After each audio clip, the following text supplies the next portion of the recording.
Hey, what's going on, family? It is ThickChickVlogs. I wanted to come on here because I have another question of the day for you guys. Now, on my personal Facebook page, we be going ham and cheese with the questions of the day.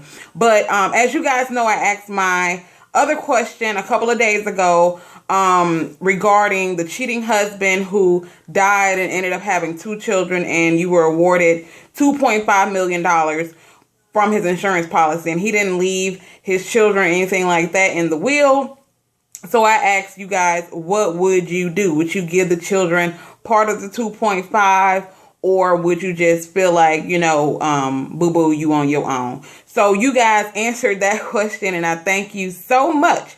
But my next question is, I know we have a lot of Christians and things like that who feel like that they want to wait until they're married to have sex and things like that. Or, it doesn't even necessarily have to be that you're a Christian. It could be that you just want to wait until you get married, until you have sex. My question for you guys is, what would you do if you are head over heels in love with a person? You're a very sexual person, but when you get married to this person, your sexual compatibility is null and void. And when I say that, what I mean is, if you are completely not sexually attracted to this person, you love them to death, you love their personality, you love their drive, you love everything about them, you're attracted to them and everything like that, but that person is just not sexually compatible to you. Now, a lot of people may be like, well, as long as they,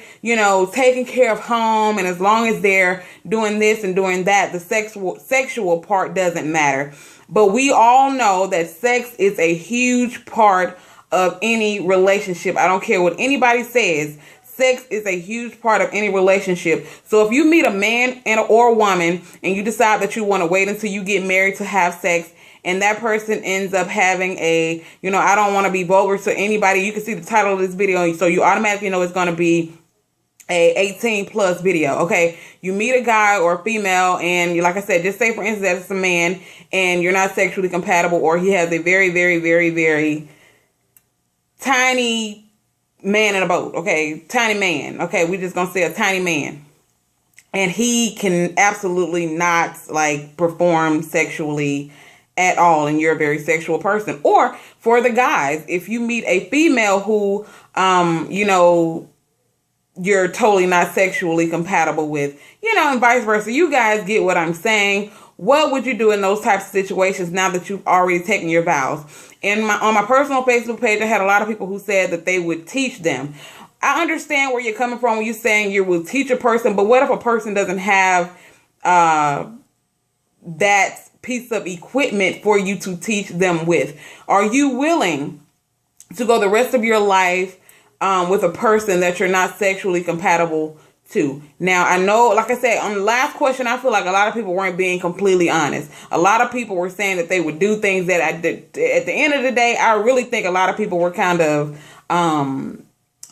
not being 100% truthful with that cheating husband question, because I know a lot of us women are, we're emotional creatures. So I know we're not just going to be just overly willing to do things like that. I mean, if my husband cheated on me, boo-boo, negative. Okay. Especially when it comes to the side chick, negative. I ain't got nothing for you. But, what I'm going to do is I'm going to post this question, and I'll give you guys my answer in a later video, or like a regular vlog or something like that. So the question is, what would you do if you waited until you got married and your husband or your wife is 100% completely not sexually compatible with you? You're a very sexual person, and your husband or your wife is just, they put it like this, they weren't what you were expecting, or it leaves a lot to be desired. And that, I mean, like I said, this can be interpreted a whole lot of ways.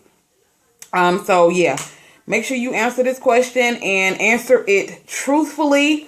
And I'll see you guys in the next vlog in a minute, family.